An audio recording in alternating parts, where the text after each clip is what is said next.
It was a typical busy morning at the airport, but for the CEO of one of the world's largest airlines, today was different. Today, he would fly under an alias. No one would know who he truly was. Disguised as a regular passenger, he was about to uncover the truth about the company he had worked so hard to build. The complaints had been pouring in for months: horrible customer service, flight delays, unhelpful staff. As the CEO, he had to do something. But he wasn't ready to face the truth just yet. Walking through the security line, he felt something he hadn't in years: frustration.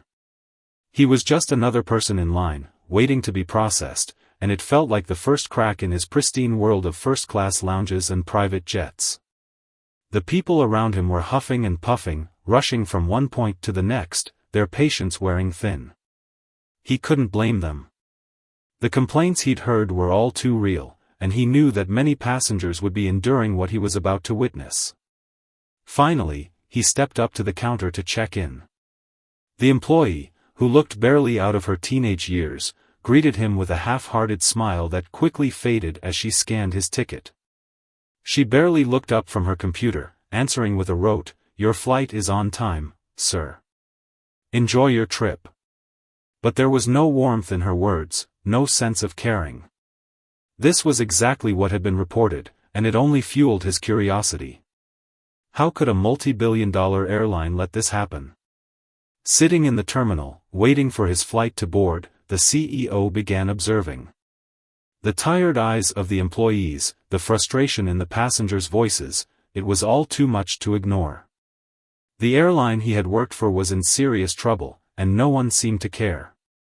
From the haggard staff members who struggled to keep up with the demands, to the passengers who couldn't get the help they needed, everything felt wrong. He watched as a group of passengers waited in line at the customer service desk, only to be greeted by a disinterested worker who was too distracted by her phone to offer any assistance. One passenger finally raised his voice. "Excuse me, I've been waiting here for over an hour. Can anyone help me?" The employee barely glanced up and mumbled, "Sorry, sir, we're short-staffed." The CEO's heart sank. He had heard the stories, of course, but to witness it firsthand was another matter entirely. The poor treatment of customers, the overwhelmed staff, it was all adding up, and it was impossible to ignore. As he walked to his gate, he overheard a conversation between two flight attendants, one of whom was openly complaining about the lack of support from management. "Honestly, they don't care about us. They just want to push more flights through, no matter how bad things get. I can barely keep up as it is," the flight attendant said. Her words hit him like a ton of bricks. Here was the truth, plain and simple. The root of the problem wasn't just poor service, it was the failure of leadership. And he, the CEO, had been blind to it all. Just before boarding, a sudden moment of clarity struck him. He realized that everything he had been told, everything he had read in reports, had only scratched the surface. The situation was far worse than anyone had let on, and it was up to him to uncover the full extent of the damage. He felt an overwhelming sense of responsibility. If this was going to change, it had to start with him. But how? What could he, a man of power and influence, do to fix the broken system that had become his company? As he stepped onto the plane, taking a seat among the passengers, he knew the journey ahead would not be easy. And yet, there was no turning back now. He was about to uncover the shocking truth that had been hidden in plain sight, and the consequences would be far-reaching. The story was only just beginning. The flight took off, and as the aircraft soared above the clouds, the CEO observed everything around him with new eyes. The cabin was far from the pristine, comfortable environment he had always been accustomed to. The seats were cramped, and the air conditioning seemed to be malfunctioning, leaving the cabin sweltering. Passengers squirmed in their seats, some muttering about the heat, while the flight attendants moved down the aisles, their smiles forced and their attention clearly elsewhere. He looked around and realized how deeply the airline had failed its customers. A couple sitting across the aisle from him were speaking in hushed tones, their words tinged with frustration. I swear, every time we fly with them, there's something wrong. We've been flying with this airline for years, and it just keeps getting worse, the woman whispered to her partner. The CEO couldn't ignore it anymore. He watched as the flight attendants went through the motions of their duties, serving drinks without much enthusiasm, answering calls with rote responses. None of them seemed invested in their work, and it was clear that this lack of engagement extended beyond just the flight. He remembered the complaints he had read, but now, seeing it firsthand, the problem seemed insurmountable. A flight attendant passed by, and the CEO casually struck up a conversation. "How's the day been for you?" he asked, masking his voice to sound like a regular, curious passenger. "It's been rough," she replied, offering a weary smile. "We're short-staffed today, and the service level is slipping. But it's like that all the time now. Management doesn't understand. They just push us to do more with less." Her words struck him deeply. Management didn't understand? That was his job. He was the one who should have been the one to listen to these concerns and find solutions.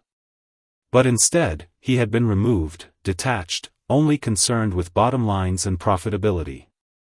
He had been too far removed from the daily operations of his own airline. And now, as he sat among the passengers, listening to their complaints and hearing the exhaustion in the flight attendant's voice, he felt a deep sense of regret. As the flight continued, he noticed something disturbing. The staff members were barely acknowledging the passengers' needs.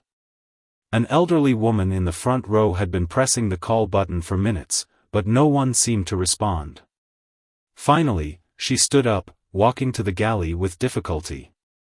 "Excuse me, can someone help me with my seatbelt?" she asked, her voice weak. One of the flight attendants finally took notice, but her response was blunt. "You should have asked earlier. I'm busy with other things." The CEO watched the entire exchange in disbelief. This wasn't just poor service, it was neglect. How could the airline allow its employees to treat passengers with such indifference? How could a company that prided itself on its reputation allow things to spiral this far? The rest of the flight played out with little change. The staff's disengagement continued, and the passengers' frustration grew. The CEO, still undercover, couldn't help but feel the weight of the responsibility on his shoulders. He had to face the reality that this wasn't just about bad customer service, it was about a broken system that had failed its employees and passengers alike. The plane finally landed, and the CEO disembarked with a heavy heart. He had seen enough. This wasn't just an issue of 1 or 2 bad days. It was systemic, deeply ingrained in the very fabric of the airline. The staff, disillusioned and overworked, were merely symptoms of a much larger problem. As he left the terminal, the CEO felt a deep sense of urgency. He had to act, but how? The task ahead seemed insurmountable. How could he fix a company that had so deeply lost its way? The answers were not clear, but the CEO knew one thing for sure: things were about to change. And he would be the one to make it happen. The struggle wasn't just the staff's. It was his now too. As the days passed, the CEO continued his undercover journey, but the weight of what he had witnessed was becoming impossible to shake. He moved from one flight to the next, all under different aliases, ensuring no one could identify him. Every trip felt like an eye-opening descent into the depths of his airline's decay. The more he saw, the clearer it became: this was not just about poor service, this was about a complete lack of leadership and care from the very top of the company. One afternoon, as he sat in a crowded terminal, waiting for his next flight, he overheard a conversation that shook him to the core. 2 employees, a baggage handler and a janitor, were talking on their break. Their voices were hushed, but the CEO could hear them clearly. "I've been working here for years," the baggage handler said, shaking his head. "I've seen things get worse every day. But nobody cares. The managers keep piling on the work, and we're expected to keep smiling. We're just here to put up with it." The janitor nodded in agreement. I've got kids at home, so I can't just quit. But you're right. We're treated like disposable parts. No appreciation, no respect. And the higher-ups? They're too busy counting their profits to see what's really going on. The CEO felt a sinking feeling in his stomach. He had known about the complaints, but hearing the employees voice their frustrations so openly made it real. They weren't just upset, they were broken. The morale was at rock bottom, and there was no one to turn to for help. The system was too flawed, too entrenched. That night, after yet another long and uncomfortable flight, the CEO sat alone in his hotel room, trying to process what he had learned. He thought back to the company's founding days, when there had been a sense of excitement, pride, and a drive for excellence. They had built this airline from the ground up with passion, with a commitment to customer care that was unmatched. But somewhere along the way, that spirit had been lost. He pulled out his phone and stared at the countless emails and reports he had received from top executives about the state of the airline. Everything looked fine on paper. The profits were good, the numbers were up. But the truth was far different. The reality of the airline's operations wasn't about the money, it was about people.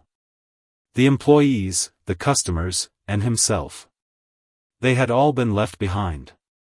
The realization hit him with full force. The airline was no longer what it had once been. And he, as the CEO, was just as responsible for this as anyone else. The leadership had failed. The passion had faded. The customers had been forgotten.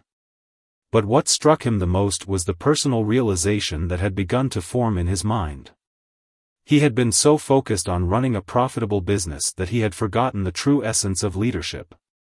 Real leaders didn't just manage numbers, they managed people. They listened to their employees, they empathized with their struggles, and they made decisions that put people first. He couldn't help but feel an overwhelming sense of guilt. How had he allowed things to spiral so far out of control? How had he let his airline, his dream, fall into such disarray?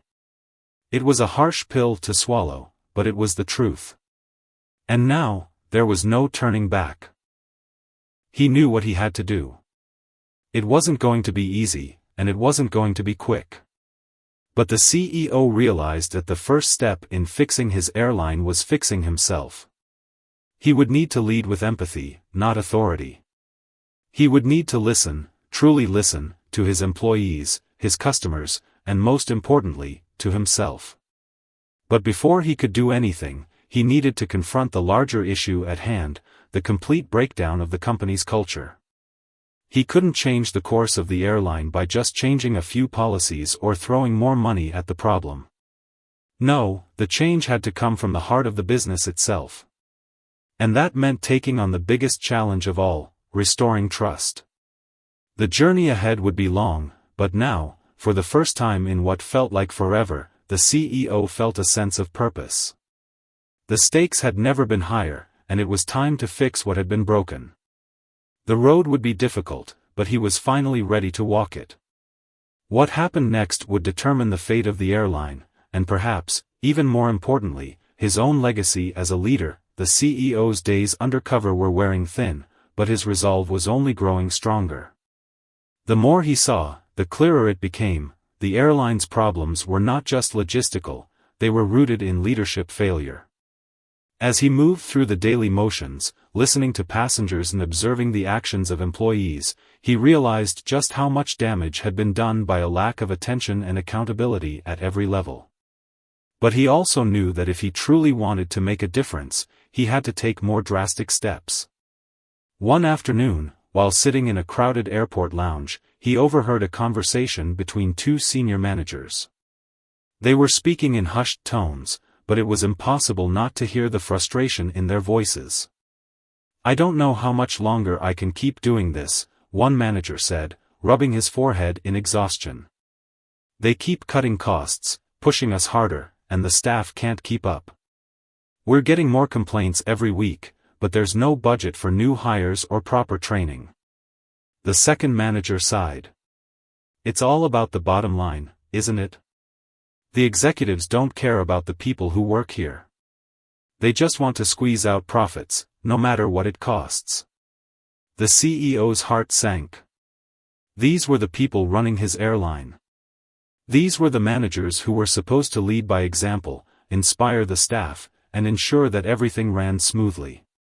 But instead, they were just as disillusioned as everyone else. It was a shocking realization, one that made him understand the scale of the issue at hand. This was the moment the CEO knew that no small adjustments would suffice. He had to confront the real heart of the problem, the company's leadership structure. Everything, from the operations to the culture, needed a complete overhaul. As he continued his undercover investigation, he became increasingly convinced that the only way to fix the airline was to expose these flaws to the entire organization. But how could he do this without alienating the very people he needed to help him? How could he initiate real change when the company's executives were so entrenched in their ways? That evening, as he sat in a quiet corner of the airport, preparing for his next flight, the CEO made a decision. He couldn't fix the airline from the outside. If he truly wanted to make a difference, he needed to face the top executives, the board of directors, and confront them with the uncomfortable truth. He would have to risk everything to save the airline he had spent years building. He was ready to reveal his true identity to those who had been working under false assumptions about him. He had seen enough. He had experienced enough. It was time to speak up, to expose the problems that were killing the airline from within. He began to formulate a plan. First, he would approach some of the employees he had been interacting with, building trust and gaining insight into what they truly needed from their leadership. Then, he would take all of this feedback to the top. The board would have no choice but to listen. The CEO knew it wouldn't be easy. Some people would resist, others would doubt him. But this was the only way forward. The airline needed to be restructured, but it couldn't be done by top-down mandates or superficial changes. Real transformation would require collaboration, empathy, and a shift in perspective that started from the very top. The next morning, he booked a meeting with the company's senior management team. He would confront them with the truths he had uncovered. He would challenge them to change the culture of the airline, to take responsibility for the issues that had led to the current state of disarray. But before he could do that, there was one final step in his undercover investigation. He needed to hear from the employees themselves. He needed to know what they really thought. What did they believe was the true cause of the airline's downfall? What did they think needed to change? The CEO spent the next few days having quiet conversations with employees from all departments. He listened to their concerns, heard their frustrations, and began to understand the scope of what was at stake. The broken culture, the lack of communication, the absence of leadership, all of it was interwoven into the very fabric of the company. Now, it was time to take action. The CEO had the information he needed. It was time to face the board and the leadership team. He had to make them understand that the only way forward was to listen to the people who were at the heart of the business, the employees. They were the ones who had the power to turn things around. As he prepared for the upcoming meeting, the CEO's heart raced. He knew the confrontation ahead wouldn't be easy, but he was determined to take the first step in a long journey of redemption for his airline. The time for change had come, and the CEO was ready to lead the charge. The CEO sat in his office, staring out the large window overlooking the bustling airport. His thoughts were clouded with the weight of everything he had learned in the past few weeks. He had seen firsthand the struggles that his employees faced, the overwhelming pressure they were under, and the lack of support that trickled down from the top. The more he reflected on his own role in this failure, the more the guilt weighed on him. He had built this airline with passion, ambition, and a vision of providing an exceptional experience for every passenger. But somewhere along the way, that vision had gotten lost. The pursuit of profits, the desire to compete in a cutthroat industry, it had all led him down a path where the most important thing had become the bottom line, not the people. And now, as he faced the aftermath of his decisions, he couldn't help but feel as though he had failed not just his customers, but his employees too. The moment he had overheard the conversation between the baggage handler and the janitor echoed in his mind. "We're treated like disposable parts," the janitor had said. And it struck him like a thunderbolt. That's exactly what he had done. In his pursuit of growth and success, he had allowed the company's soul to erode. He had treated people like numbers, like cogs in a machine, and in doing so, had lost sight of the very foundation that made his company great in the first place. How had he let this happen? The CEO closed his eyes, taking a deep breath. He knew what had to be done, but the magnitude of the task ahead was staggering. He would need to overhaul the entire culture of the airline, rebuild trust, and most importantly, show his employees that they were valued once again. But how? The challenges were immense. The management team was entrenched in old habits, and many employees had already lost faith in the company's leadership. The journey to recovery would not be easy, and it would take time. But he could no longer afford to be passive. He pulled up the notes he had made during his undercover trips. They were full of insights, both painful and enlightening. As he reviewed them, a plan began to form. He needed to start by addressing the leadership team directly. They needed to understand the gravity of the situation and hear it from someone who had seen the problems up close. It wouldn't be comfortable, but it was necessary.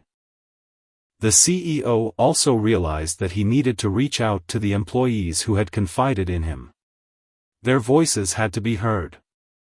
The airline's future depended on their feedback and input. He couldn't make the changes without them. This wasn't just about fixing policies, it was about creating a new way of doing things, one that involved everyone from the bottom up. As he sat there, lost in thought, he remembered the early days of the airline. It had been a dream. A vision of providing people with more than just a flight, it had been about creating an experience. And somewhere along the way, that vision had been drowned out by the noise of corporate priorities. He knew the company could return to its roots. It wasn't too late. But first, he would need to have the courage to face the truth and confront the leadership team. The CEO stood up from his desk, his resolve hardening. There was no turning back now. He would face the challenge head-on. He would rebuild the airline, not by cutting corners or chasing profit at the expense of people, but by restoring the integrity that had made it great in the first place. The road ahead would be difficult, but he was ready to take the first step. With renewed determination, the CEO walked out of his office, ready to confront the truth and take the airline on the path to redemption. It was time for a change. And this time, it would come from the heart of the company. The future of the airline rested in his hands. But he knew that with courage, honesty, and a commitment to rebuilding trust, they could overcome the challenges ahead. This was the turning point, and he was ready to lead the charge. The CEO walked into the boardroom, his heart pounding in his chest. He had spent days preparing for this moment, the moment when he would lay bare the truth, confronting his top executives and the entire management team about the grim reality he had uncovered. He had witnessed the failures firsthand, and now it was time to make a stand. There was no more time for niceties or excuses. The airline's future depended on the bold decisions he was about to make. As he took his seat at the head of the table, the room fell into an uneasy silence. The board members, all suited up in their corporate attire, looked at him expectantly. They had no idea what was coming. He could feel their skepticism, their curiosity, but more than anything, he felt the weight of their indifference. They were too accustomed to the old way of doing things, focused on the bottom line, driven by profits, and ignoring the voices of the people who actually made the company run. The CEO cleared his throat, his gaze sweeping across the room. "I've been flying with this airline, incognito, for the past few weeks. I've sat in your seats. I've talked to your employees. I've listened to your passengers. And I've seen the truth." The room remained still, no one daring to speak. The CEO paused, allowing the tension to settle before continuing. Our airline is failing. It's not just the customer service issues. It's not just the complaints we've been receiving. It's the culture. It's the way we've been operating for years. We've lost sight of what made us great. And it's all because of poor leadership. A murmur of discomfort spread throughout the room. Some board members shifted uncomfortably in their seats, but none of them interrupted. The CEO's words were sharp, cutting to the heart of the problem that no one wanted to face. I've seen it all. I've heard it all. Our employees are disillusioned. They're frustrated. They feel like they're being treated like disposable parts. Our passengers are angry, disappointed, and they've lost trust in us. And the reason? Because we've neglected them. We've focused so much on profits and growth that we've forgotten the people who actually make our airline run. He paused again, his eyes locking with those around the table. I've seen the stress on the faces of our employees. I've heard them talk about their lack of support, their lack of recognition, and how they're expected to do more with less. I've listened to our passengers complain about poor service, missed connections, and broken promises. And all of this has happened because we've turned a blind eye to the reality on the ground. The CEO's words hit like a thunderclap. There was no denying it now. The board members were beginning to understand the gravity of the situation. But the CEO wasn't done yet. He wasn't going to sugarcoat the truth. It's time for a change. And I'm not talking about small changes. I'm talking about a complete overhaul. We need to rebuild the company from the inside out. We need to restore trust, not just with our customers, but with our employees, our staff, and our communities. We need to lead with empathy, with integrity, and with the understanding that our people are the heart of this business. He paused, letting the words sink in. The room was eerily quiet now, as if everyone was holding their breath, unsure of how to react. The CEO's heart raced, but he knew this was the moment of truth. He had to push forward, no matter what. We need to listen to our employees. We need to empower them, train them, and support them. We need to ensure they feel valued, not just as workers, but as human beings. And we need to address the root causes of our service failures. This isn't just about better customer service, it's about rebuilding our entire culture. The CEO leaned forward, his voice firm. We've been too disconnected from the reality of what's happening within our company. But now, I'm here to make sure we fix it. No more excuses. No more pretending. We will face the truth, and we will rebuild this airline from the ground up. For a long moment, there was silence in the room. The board members exchanged uncertain glances, and the CEO held their gaze. He knew this wasn't going to be easy. There would be resistance, doubts, and pushback. But he also knew that this was the only way forward. Finally, one of the board members spoke up, his voice hesitant. This is a bold move. But, are you sure? Are you prepared for the fallout? This is going to cost us. It's going to be difficult. The CEO nodded. I'm prepared. We have no choice. If we don't make these changes now, we'll continue down this path of failure. Our customers will leave. Our employees will burn out. And our reputation will be irreparably damaged. This is the only option we have left. He paused, letting the weight of his words hang in the air. Then he finished, I'm asking for your support. This won't be an easy journey. But if we work together, we can turn this airline around. The room was still for a long time.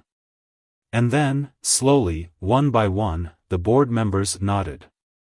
It wasn't unanimous, and there was still hesitation in the air, but they knew the CEO was right. Something had to change.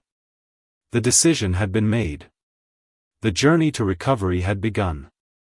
But it was just the beginning. The real work, the hard work, was about to start. And the CEO was ready. The weeks following the CEO's meeting with the board were intense. The decision to overhaul the company's leadership structure was made, but the real challenge had just begun. His next step was to confront the airline's senior management directly. These were the people who had been leading the airline down the wrong path for years, and now, they would have to be held accountable.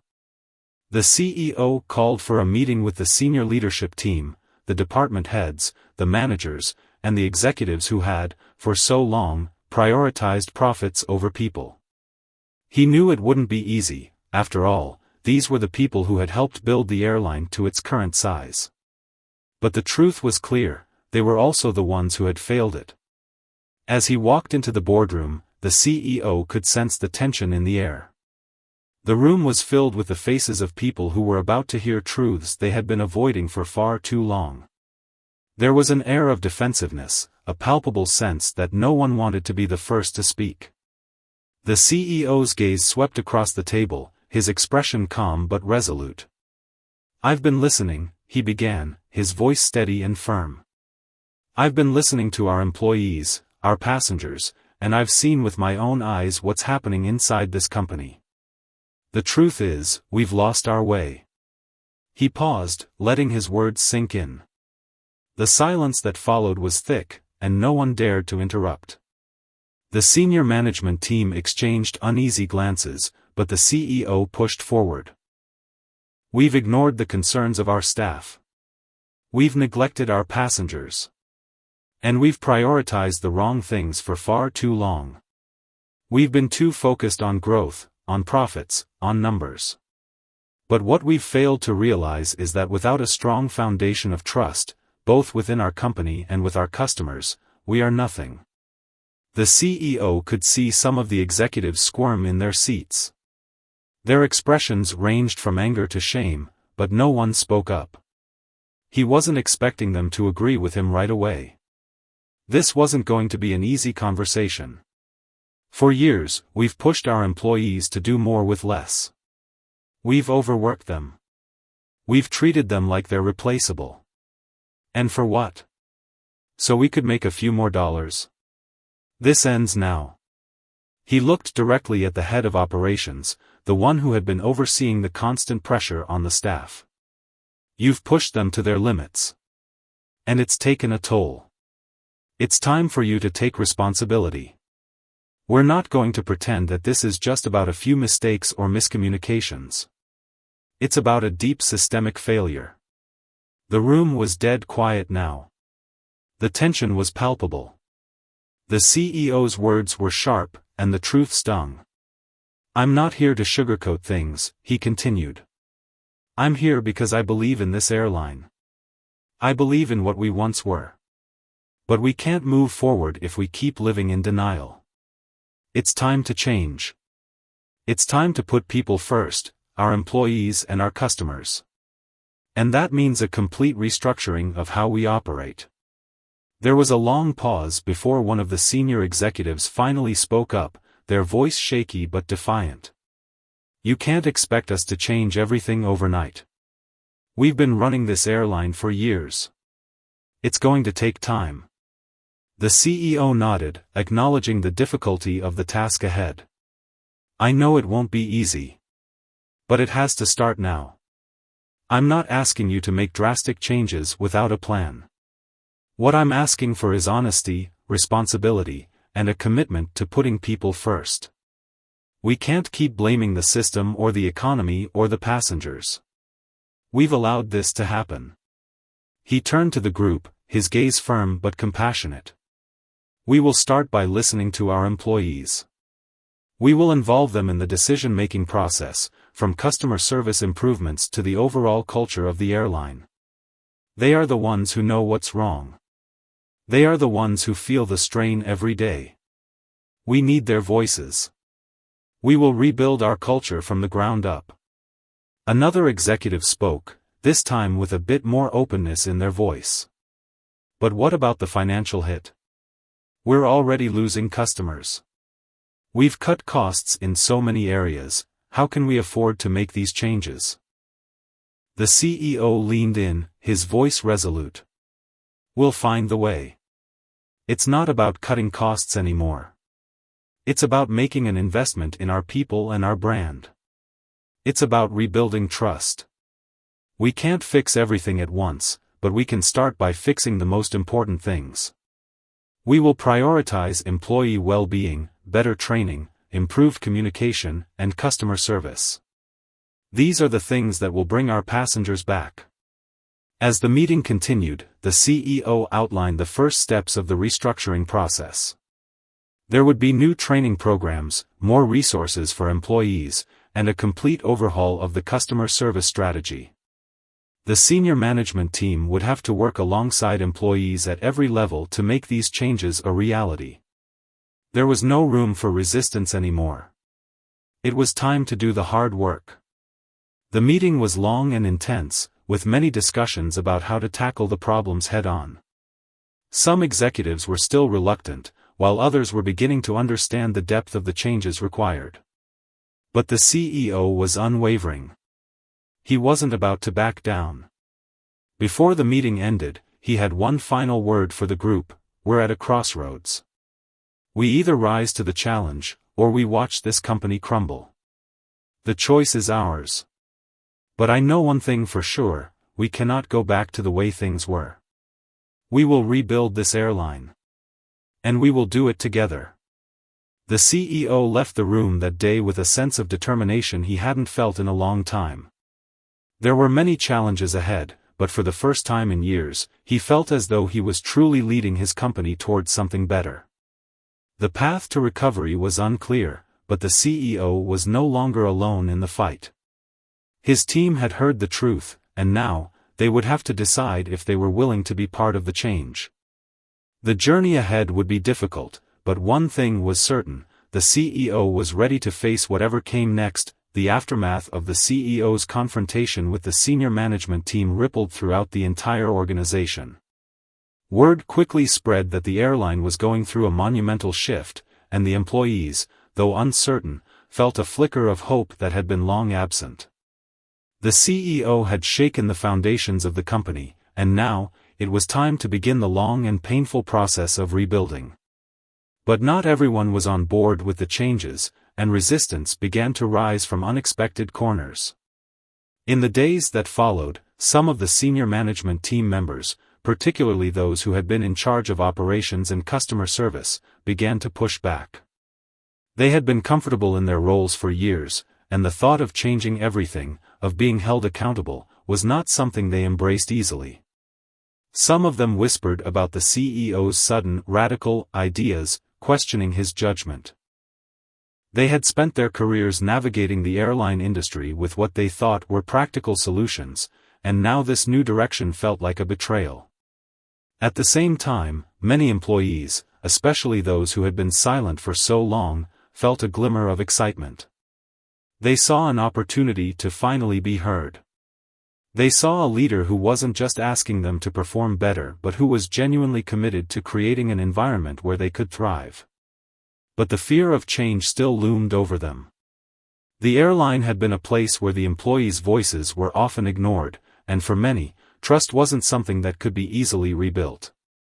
One morning, as the CEO walked through the airport terminal, he overheard a conversation between two customer service agents. They were discussing the recent changes, and while there was an underlying excitement, there was also doubt. "I don't know, it feels good that they're finally listening to us, but can they really turn things around?" one of them said. "I've been here for years, and I've heard all sorts of promises. But nothing ever changes. What makes this time different?" The CEO couldn't help but feel a pang of doubt himself. He knew that the road ahead would be difficult, that skepticism would remain, and that some people would resist the changes with all their might. But he also knew that this was the price of progress. Not everyone would see the vision immediately. Not everyone would be willing to join the journey. But the truth was clear: this change was necessary for survival. He had learned from his undercover experience that the breakdown wasn't just at the top, it permeated every level of the airline. The employees who had felt unheard, the customers who had become disillusioned, the management who had lost sight of their true responsibilities, all of these were pieces of the same puzzle. To fix it, he would need to build bridges, gain trust, and show that he wasn't just talking about change, he was committed to delivering it. As the days passed, the pressure mounted. The board of directors, while initially supportive of the new direction, began to question the cost of the changes. The financial implications of rebuilding the company's reputation, retraining employees, and implementing new systems were significant. They had been used to focusing on efficiency, on cutting costs, on immediate returns. The CEO could feel the weight of their concerns, but he knew that the alternative, the path of maintaining the status quo, was not an option. The CEO called a meeting with the board to address these concerns. The tension in the room was palpable as they discussed the company's future. But he wasn't going to let the fear of financial loss derail the progress they had made. "We can't think like we did before," the CEO began. "I understand that the financial impact will be felt. But we are at a crossroads. If we don't act now, if we don't rebuild trust with our customers and employees, we won't have a company to worry about. We need to invest in our people, in our reputation, in our culture. If we don't, all the profits in the world won't save us." One of the board members, a longtime advocate for profit margins, spoke up. "But how long will it take? The market is competitive. We can't afford to lose ground while we rebuild." The CEO stood firm. "It will take time. There's no quick fix. But I believe that by focusing on what truly matters, our employees and our customers, we will recover. This is an investment in the long-term health of the company." He looked around the table, meeting the eyes of the board members. "I understand your concerns. But we can't let fear dictate our choices. We owe it to this company, to our employees, and to the people who still believe in us, to make this work." The room was silent as the board members considered his words. There was no easy solution, no magic formula, but the CEO's passion and commitment were undeniable. Slowly, the board members began to nod. They were hesitant, but they agreed to move forward with the changes, knowing that this was the only path to survival. Outside the boardroom, the CEO couldn't help but feel a renewed sense of purpose. The pressure was far from over, but he knew that this was the right direction. There would be more challenges, more resistance, and more obstacles along the way. But with each decision, each step forward, the airline was moving closer to the transformation it so desperately needed. Now, the real work would begin. The employees had to believe in the change. The customers had to see the difference. And the CEO had to prove, day by day, that his commitment to restoring the airline was more than just words, it was a new beginning. The path would not be easy, but it was the only path that could save the airline from the inevitable collapse that had loomed over it for so long. The time for change had come. The question was, would everyone rise to meet it? The CEO could only hope so. And he was determined to ensure that, in the end, they would. The following months were a blur of activity, with the airline undergoing the most significant transformation it had ever seen. The CEO had pushed forward with the changes he had promised, but they didn't come without their struggles. Not everyone was on board, and not everyone believed that things could be fixed. Yet, despite the doubts, there was one undeniable truth: the airline had to change, or it would cease to exist. The CEO spent countless hours working alongside employees at all levels of the organization. He didn't just make decisions from his office, he was on the ground, in the terminals, on the planes, talking to the staff, listening to their concerns, and finding out what needed to be done.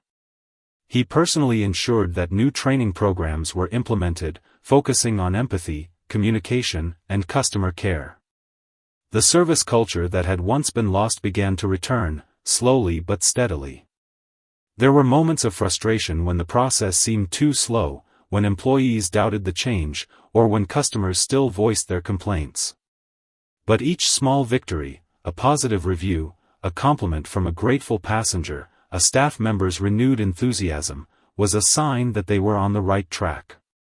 One afternoon, as the CEO walked through the airport terminal, he saw a familiar face, a flight attendant he had met during his undercover days.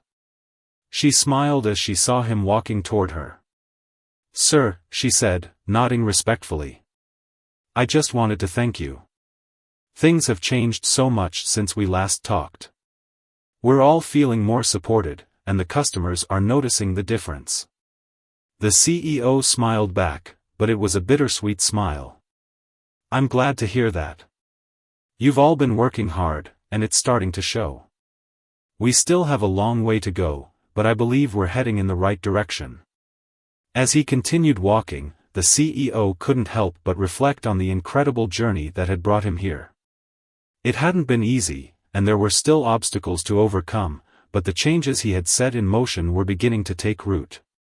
Employees were more engaged, customers were beginning to trust the airline again, and there was a sense of pride in the air that hadn't been there for years. Later that week, the CEO held a company-wide meeting, a moment that had become a symbol of the new era for the airline. It was not a meeting to announce another round of corporate changes or directives. It was a meeting to celebrate the progress that had been made and to thank every single person for their hard work. Standing before the crowd, the CEO looked out over the faces of the employees, many of whom had been with the airline for years, others who were newer, but all of them a part of the rebirth the company had undergone. He saw the faces of the flight attendants, the baggage handlers, the customer service agents, the pilots, and the ground crew, all of them working together to rebuild something that had seemed beyond repair. "I want to thank each and every one of you for the part you've played in this transformation," he began, his voice steady but filled with emotion. "This airline has always been about more than just getting people from point A to point B. It's about the experience. It's about the people. And we've lost sight of that for far too long. But together, we are changing that. We are putting people first, our employees, our customers, and our communities." There was a brief silence in the room, but it was the kind of silence that spoke volumes, one of reflection, understanding, and shared commitment. The CEO continued, his voice growing stronger with every word. "We've had our challenges. And we will have more. But I'm confident that we're on the right path. We've shown that with dedication, integrity, and teamwork, we can turn things around.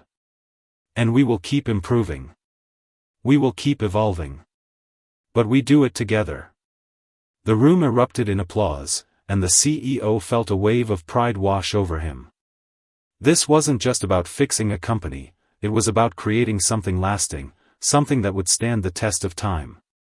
Later, as the CEO stood by the window of his office, watching the planes take off one by one, he felt a deep sense of accomplishment. The work wasn't done. There would always be challenges to face, issues to address, and improvements to make. But for the first time in years, he felt hopeful. The airline had been given a second chance, and this time, they were committed to doing it right. The CEO had learned an important lesson throughout this journey: true leadership isn't about maintaining control or ensuring that everything runs perfectly. It's about recognizing when things are broken, having the courage to face the truth, and then working alongside others to rebuild. Leadership is about understanding the needs of people, putting them first, and earning their trust, not with words, but with actions. As the sun set over the airport, casting a golden glow over the runway, the CEO knew that the road ahead was still long, but it was one that would be traveled with purpose and integrity. The airline had come back from the brink of collapse. And with every step forward, it would continue to rebuild itself, stronger, wiser, and more compassionate than ever before. The journey had been difficult, but it had taught him one undeniable truth: with the right leadership, anything is possible. And so, with newfound hope and unwavering determination, the CEO looked out toward the future. It was bright. It was full of promise. And, above all, it was theirs to shape. The airline had found its way again. And this time, they were not just flying, they were soaring.